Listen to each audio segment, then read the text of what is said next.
अस्सलाम वालेकुम प्यारे नाजरीन, सिराज टीम में खुश आमदीद। अब तक हम बात कर चुके हैं कि सुल्तान महमद ने जंग की तमाम तैयारियां मुकम्मल कर ली है।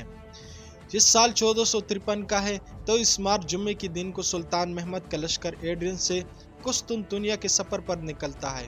ये बहुत लंबा सफ़र है क्योंकि सुल्तान महमद के पास 2 लाख की लश्कर है और इस तरह सुल्तान महमद के पास 70 से ज़्यादा तोपें हैं और एक सुपर गन है जिसे तकरीबन 30 बैल और 200 सिपाही ला रहे हैं।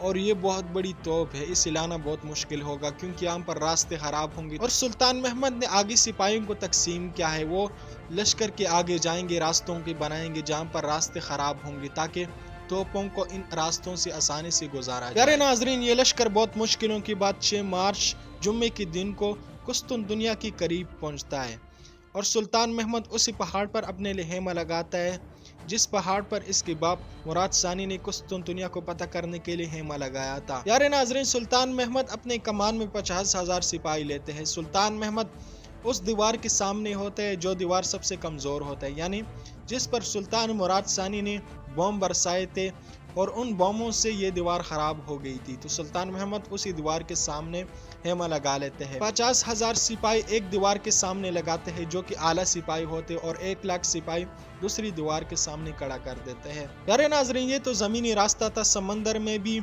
सुल्तान महमद की जो कश्तियों का बेड़ा है वो चक्कर लगाते हैं, यानी अब सुल्तान महमद ने कुस्तुनतुनिया को चारों तरफ से घेर लिया है। अब सुल्तान महमद सुपर गन का इंतजार कर रहा था जो कि लश्कर से पीछे रह गया था क्योंकि वो बहुत ज्यादा वजनी था। जब सुपर गन का इंतजार खत्म हो जाता है, यानी सुपर गन पहुंच जाती है कुस्तुनतुनिया, तो सुल्तान महमद के सामने उसे लगाया जाता है। उन दिनों ईसाइयों का त्यौहार भी था, ईस्टर। जब सुल्तान महमद कुस्तुनतुनिया को पता कर रहा था, इतवार का दिन था और ईसाई ईस्टर के त्यौहार मना रहे थे। सुल्तान महमद पहले छोटे तोपों से आजमाने की कोशिश करते हैं कुस्तुनतुनिया की दीवारों को, लेकिन जब सुपर गन की तैयारी की जाती है तो एक तबाही मच जाती है। गोलों की बरसात शुरू हो जाती है कुस्तुनतुनिया की दीवारों पर। और इसके साथ प्यारे नाजरीन, मंजनीकों का इस्तेमाल भी किया जाता है। मंजनीकों के जरिए से पत्थर फेंके जाते हैं और वो पत्थर तकरीबन महल तक भी जाते हैं जहाँ पर कुस्तुनटाइन 11 रहते हैं। और दूसरी तरफ कुस्तुनतुनिया में भी तकरीबन 15 तोपें मौजूद होते हैं। वो भी तोप चलाने की कोशिश करते हैं, लेकिन जब वो तोप चलाते हैं तो वो एक तोप वहीं पर पड़ जाती है, यानी उनके पास बारूद भी ऐसे नहीं होते जिनसे वो तोप चला सके और इतने माहिर सिपाही भी नहीं होते, तो इस वजह से वहीं पर तोप पड़ जाती है और धमाका हो जाता है। वहाँ पर जो कमज़ोर दीवार होती है गोल्डन हॉर्न, उसकी तरफ ज़्यादा सिपाहियों को भेजा जाता है और दूसरी तरफ सी ऑफ मरमरा, इसकी तरफ बस चंद सिपाहियों को भेजा जाता है क्योंकि यहाँ पर खतरा नहीं होता। सुल्तान महमद कुस्तुनतुनिया की दीवारों को गिराने के लिए पुरजोश होते हैं। तकरीबन 1 हफ्ता गोला बरसाने के बाद कुस्तुनतुनिया की दीवारों में सुराख हो जाते हैं, लेकिन यहाँ पर एक बड़ा मसला हो जाता है।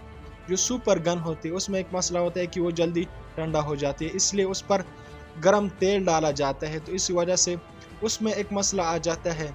चंद दिनों बाद वो सुपर गन फट जाती है और जिसने इस सुपर गन को बनाया था, जो इंजीनियर हंगरी से आया था, वो भी इसमें मर जाते और बाकी सिपाही भी इसमें शहीद हो जाते। उसके बाद दूसरी सुपर गन तो बना नहीं सकते, तो उसी सुपर गन को जुगाड़ लगा के जोड़ा जाता है और जहाँ पर वो टूटी होती है वहाँ पर रिंग लगाते हैं।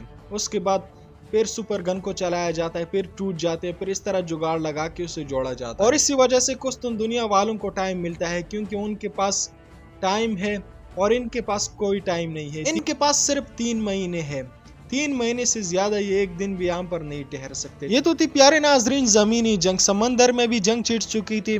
सुल्तान महमद के चंद जहाज गोल्डन हॉर्न पर हमला करते जहाँ पर जंजीर होते, वहाँ पर रूमी जहाज भी मौजूद होते जो कि बहुत बड़े होते हैं, जो कि सुल्तान महमद के जहाज़ों से काफ़ी बड़े होते हैं।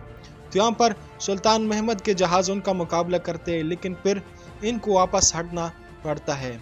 और यहाँ पर दूसरी बुरी खबर सुल्तान महमद को ये मिलती है कि सुल्तान महमद ने जिन यूरोपीय रियासतों के साथ अमन मुआहदे किए थे, उन्होंने भी मुआहदे तोड़ दिए, जिसमें हंगरी आता है और इस तरह जनेविया। प्यारे नाजरीन, जब हंगरी से एक कासिद आता है अमन मुआहदा तोड़ने के लिए, तो वो तुर्कों पर हंसते और कहते हैं कि आप लोग एक ही जगह पर गोली बरसा रहे हो, ये तो बहुत बेअक्ली की बात है। आप लोग 3 जगहों पर गोली बरसाओ, यानी ट्रायंगल बनाओ, तब दीवार टूटेगी। यानी वो हंस के ये बात कहते हैं, लेकिन फिर तुर्कों को इसी से मदद मिलती है और इसी के ज़रिए से फिर دیواروں کو زیادہ نقصان پہنچتا ہے۔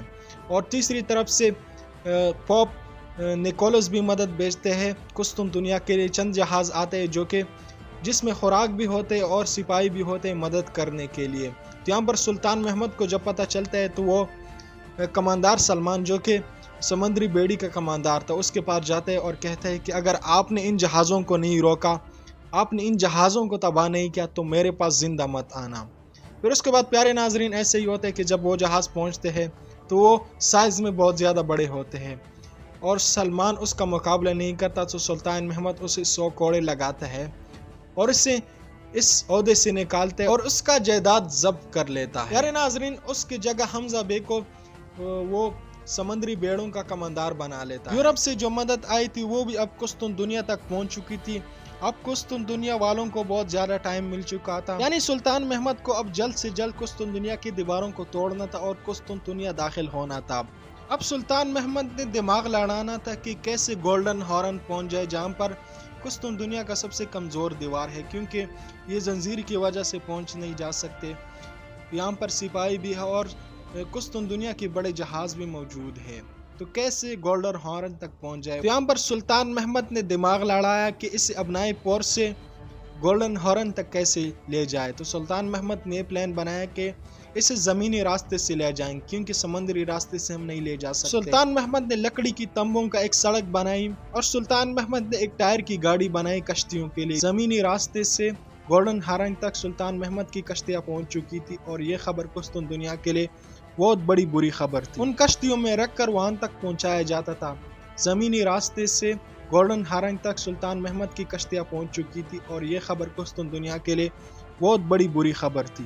لیکن پیارے ناظرین یہاں پر سلطان محمد کے لشکر اور سلطان محمد کی وزیروں میں افراتفری مچ چکی تھی، کیونکہ وینس سے ایک جہاز آیا تھا تجارت کی غرض سے اور انہوں نے سمجھ لیا تھا کہ یہ رومی لشکر ہے، کیونکہ جو امن معاہدے کیے تھے سلطان محمد نے وہ اب ٹوٹ چکے تھے، تو اس وجہ سے انہیں لگا تھا کہ یہ جہاز رومیہ کا ہے اور اب صلیبی جنگ شروع ہو چکی ہے، وہ اب ایڈرین پر حملہ کرنے والے، تو اس وجہ سے لشکر میں افراتفری مچ چکی تھی۔ لیکن سلطان محمد بہادر تھا۔ سلطان محمد نے اپنے وزیروں اور جنگی کمانڈروں کو جمع کیا اور ان کے درمیان میں ایک قالین رکھ دی اور اس پر سیب رکھ دیا اور پھر ان سب کو کہا کہ آپ لوگ اس سیب کو اٹھاؤ، آپ لوگوں نے قالین پر پاؤں نہیں رکھنی ہے۔ تو وہ سب خاموش ہو گئے کیونکہ وہ نہیں اٹھا سکتے تھے۔ تو سلطان محمد نے قالین کو فولڈ کیا اور سیب تک پہنچا، بغیر پاؤں رکھی اس سیب کو اٹھا لیا اور پھر اس قالین کو پھر دوبارہ بچھا لیا اور ان کو سمجھا لیا کہ ہم قریب ہو چکے، ہم اب قسطنطنیہ کو فتح کرنے والے ہیں، بس چند ہی دن بچے ہیں۔ اس طرح سلطان محمد نے ان کی ہمت کو دوبارہ مضبوط کر لیا۔ پیارے ناظرین 2 مہینے اس محاصرے کو ہو چکے تھے۔ مئی کے آخری دنوں میں سلطان محمد نے قسطنطنیہ پر اتنی بمباری کی کہ تقریباً 5000 گولے قسطنطنیہ پر گرا لیے تھے۔ اب سلطان محمد نے آخری حملہ کرنا تھا اور قسطنطنیہ کی دیواروں کو گرا کر اندر داخل ہونا تھا، کیونکہ اس سے پہلے بھی قسطنطنیہ میں داخل ہونے کی کوشش کی تھی سلطان محمد کے لشکر نے۔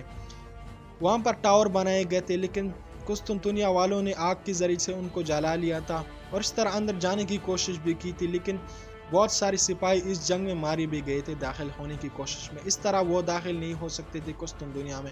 اب آخری جنگ سلطان محمد نے کرنی تھی جس کے ذریعے سے وہ ان دیواروں کو پار کر کے قسطنطنیہ کے اندر داخل ہو سکے۔ اب سلطان محمد کیسے ان میں داخل ہوگا، کیونکہ آگے بارش بھی ہونے والی ہے، سلطان محمد کے لشکر کو بارش کا سامنا بھی کرنا ہوگا۔ تو باقی تاریخ اگلے ایپیسوڈ میں۔